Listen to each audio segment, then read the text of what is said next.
여러분 안녕하십니까. 마하나임 뉴스입니다. 어제 25일이죠. 헌법재판소에서 윤석열 대통령 탄핵 심판의 그 최종 변론이 진행이 되었습니다. 이 자리에서 말이죠. 국회 측은 윤석열 대통령의 파면, 그러니까 이제 국회의 탄핵 소추 의견을 인용해달라 이렇게 이제 주장을 했고요. 반면에 이제 대통령 측은 탄핵 소추의 각하 또는 기각을 요청했습니다. 자, 그러면은 말이죠. 여러분, 뭐 인용은 여러분들이 아실 거고요. 각하와 기각은 어떤 차이가 있을까요? 물론 이제 아시는 분은 뭐 다 아시겠지만은, 각하는 말이죠.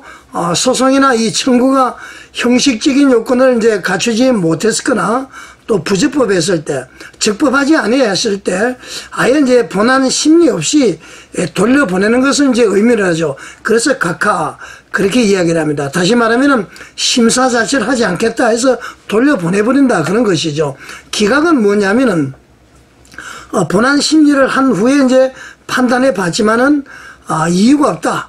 그래서 이제 그 청구를 받아들이지 않는 거, 이것이 이제 기각이라고 그럽니다. 그러니까 다른 말로 얘기하면 내용을 검토해 보니까 이것을 받아들일 이유가 없다 해서 이제 기각을 한다, 그렇게 이야기를 하죠. 자, 그런데 여러분, 사전적 의미는 그렇지만 만약에 재판관들의 의견이, 그러니까 찬성 반대의 의견에 따라서 말이죠, 기각 요인이 될 경우는 각하도 가능하다는 것이 제 개인적인 생각입니다.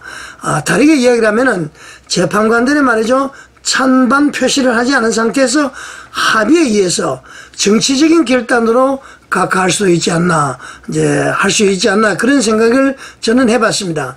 자, 여러분, 제가 왜 그렇게 생각을 하느냐 하면은 말이죠, 자금의 그 대통령에 대한 탄핵 찬반 여론, 그리고 이제 집회의 특성을 볼 때에 인용을 하거나 기각이 되면은 어떻게 될 것 같습니까, 여러분?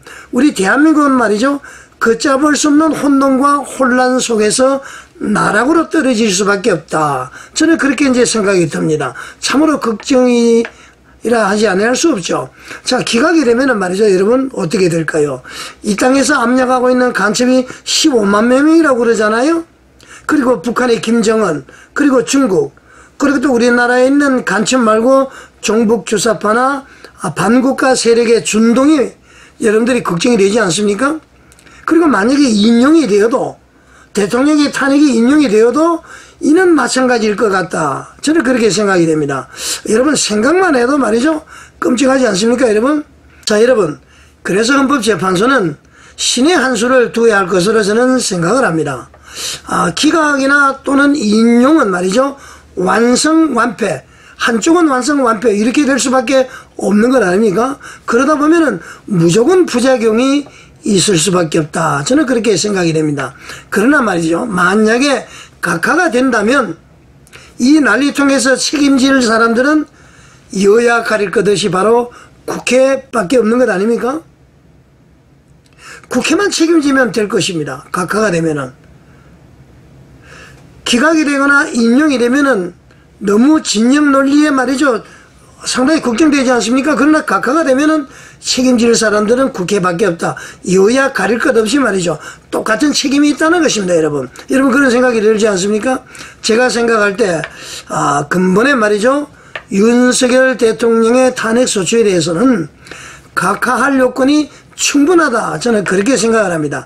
이왕 이제 심리가 시작이 되었고 심리가 끝났습니다만은 각하를 할 수 있는 소지가 충분히 있다. 저는 그렇게 생각을 합니다. 자, 몇 가지 말씀을 드리겠습니다. 첫째, 윤석열 대통령에 대한 그 탄핵 소추를 국회에서 가결을 할 때에 내란죄가 들어갔습니다.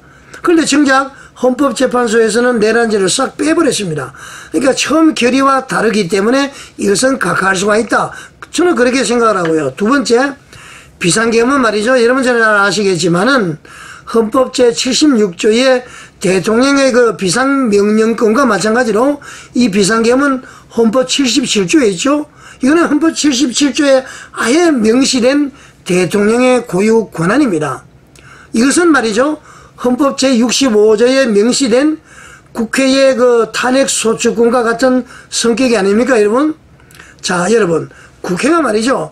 무차별적으로 탄핵 막 했죠. 심지어는 말이죠. 야당 대표를 쳐다본다는 말도 안 되는 그런 사유를 가지고도 탄핵을 했습니다.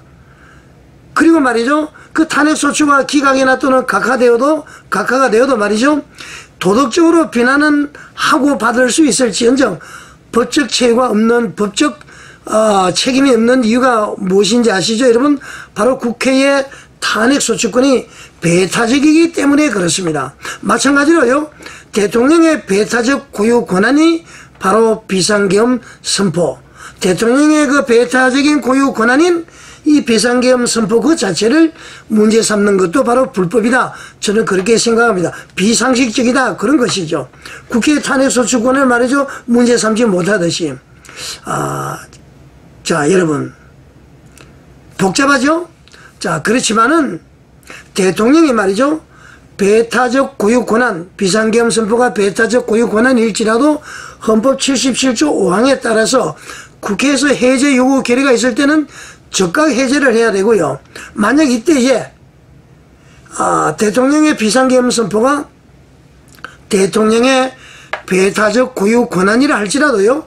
선포 요건의 불비, 조건이 갖춰지지 않았거나 비상계엄 중에 일어난 그 불법적인 사건에 대해서는 대통령에게 형사적인 책임이 있을 것이다. 저는 그렇게 봅니다. 그러나 그 책임은 말이죠. 헌법 제84조 내란 외환죄 외에는 뭐 소추를 받지 않는다 그런 것이죠. 헌법 제84조에 따라서 대통령직에서 물러난 뒤에 소추하면 되는 것 아닙니까? 다른 말로 다시 한번 정리를 하면은 이 대통령의 비상계엄 선포는 배타적인 대통령의 고유 권한이다. 그 문제를 삼을 수가 없다. 그런 얘기입니다. 자, 세 번째, 각하할 수 있는 요건이 말이죠. 헌법과 법률에 따라서 대통령을 탄핵을 하려면은 헌법이나 법률을 대통령이 중대하게 위반한 사실이 있어야 됩니다. 자, 여러분, 윤석열 대통령이 말이죠. 직무수행 과정에서 헌법이나 법률을 위반했다는 주장이 물론 있기는 있습니다만은 그것이 말이죠. 탄핵을 정당화할 정도로 중대한 사안이 아니라는 반론이 말이죠. 우리나라 대다수 헌법학자들의 공통된 의견이다. 그렇게 볼 수가 있습니다. 그리고 여러분 잘 아시겠지만은 홍장은 곽종근의 허위 진술이 지금 드러나고 있죠. 심지어는 말이죠. 홍장은이가 썼다는 그 메모가 박선원의 필적이라는 감정도 나와 있습니다. 또 곽종근을 비롯한 군인들의 진술이 말이죠. 서로 상반되죠. 그래서 일부 군인들의 진술이 좀 오염이 되었다는 이 증거도 속속 드러나고 있습니다. 아울러서 말이죠. 근본 비상계엄 선포 전후에 윤석열 대통령의 위헌 위법 행위가 없다는 주장이 상당하지 않습니까, 여러분? 자, 그래서 윤석열 대통령의 경우는 말이죠. 박근혜 전 대통령의 탄핵과 달리 직접적인 헌법 위반이나 중대한 법률 위반이 없다라는 이런 주장이 상당히 지금 설득력을 얻고 있다. 이렇게 볼 수가 있습니다. 자, 네 번째로 말이죠. 근본 윤석열 대통령에 대한 탄핵은 말이죠. 정치적 탄핵이라는 주장이 상당히 많습니다. 여러분 아시죠? 윤석열 대통령을 탄핵할 수 있는 어떤 법적인 근거보다는 이재명의 사법적 리스크를 막기 위한 정치적 탄핵이다. 이렇게 이제 생각하시는 국민들이 상당수 있다. 이런 것입니다. 그러므로 말이죠. 윤 대통령의 탄핵은 법적으로 심리할 가치가 없다. 저는 그렇게 생각합니다. 다섯 번째로 마지막으로 말이죠. 윤석열 대통령께서 비상계엄을 왜 선포했는지를 여러분이 잘 알고 있지 않습니까? 저는 말이죠. 지방 그 군부대 출장 중일 때 밤에 그 내용을 접하고 말이죠. 좀 무모하다. 뭐 이런 일이 있을까? 그러면서 뭔가 알리기 위해서 했구나. 그런 얘기를 저는 비상계엄 선포하면서 그때부터 다른 사람들하고 이야기를 했습니다. 뭔가 호소하기 위해서 한 것 같다. 그렇게 했는데 아마 제 이해감이 맞았던 것 같습니다. 그런데 말이죠. 그 비상계엄 선포, 부정선거, 민주당의 폐악질, 간첩 사건, 뭐 여러 가지 많이 있지 않습니까? 그런 것으로 봤을 때에 그야말로 국의 일념으로 국가를 구하자는 생각으로 비상계엄을 선포했는데 국가를 구하자고 나선 사람에게 탄핵해서 말이죠. 파면한다는 것은 있을 수가 없는 것 아닙니까, 여러분? 자, 여러분의 생각은 어떻습니까? 상황이 일어날지인데 말이죠. 헌법재판소가 대통령에 대한 탄핵 청구를 인용하거나 기각을 한다면은 정치적으로 혼란을 초래할 것은 명약관하에 보이지 않습니까? 참으로 걱정입니다. 나라가 혼란스러울 겁니다. 북한에서 내려올 수도 있을 거예요. 중국에서도 관여할 수 있을 겁니다. 보통 문제가 아닙니다. 자, 그래서 말이죠. 제가 헌법재판소에 신의 한 수가 필요하다. 그렇게 생각을 합니다. 아까 제가 이야기한 5가지를 보게 되면은 충분히 기각 내지는 각하 사유는 충분하다. 저는 그렇게 보고 있고요. 헌법학자들도 그렇게 이야기하고 있습니다. 자, 여러분. 헌법재판소가 말이죠. 이미 최종 변론까지 진행한 상황에서 각하 결정을 내린다는 것은 참으로 힘들고 어려운 선택이 될 것입니다. 각하라는 것은 말이죠. 그 요건이 되지 않아서 처음부터 돌려보내는 것인데 이미 다 심리를 다 마쳤단 말이죠. 참 힘들고 어려운 선택이다. 이렇게 생각을 하는데, 제가 위에 열간 그 여러 가지를 바탕으로 해서 말이죠. 초기 단계에서 조금 전에도 얘기했습니다만은 각하 결정이 내려졌으면 다행이었는데 지금 심판은 말이죠. 벌써 본안 심리까지 다 진행이 되었기 때문에 헌재가 본안 판단을 통해서 기각 또는 인용 여부를 결정할 가능성이 높은 것은 사실입니다. 그러나 말이죠. 여러분, 최종 변론까지 마친 현 시점에서 탄핵 심판이 각하될 수 있는지는 헌법재판소의 판단에 달려있다. 저는 그렇게 생각을 합니다. 우리 자유 대한민국을 위한다면은 기각 인용보다는 각하가 최선의 결정이 아닌가 그렇게 생각을 합니다. 자, 지금 8명에서 말이죠. 4명은 제가 볼 때는 기각으로 봅니다. 4명은 인용으로 봅니다. 그러면 이제 기각이 되죠. 6명이 안 되니까 기각 발표를 했을 때 나라가 혼란이 오겠죠. 그래서 평의를 해서 합의하에 그냥 각하를 해버리는 것이 혼란을 최소화하는 것이다. 그렇게 제 생각이 되고요. 40명을 임명을 하더라도 말이죠. 5명이 파면 인용, 4명이 기각, 그래도 이제 기각이 되는 것입니다.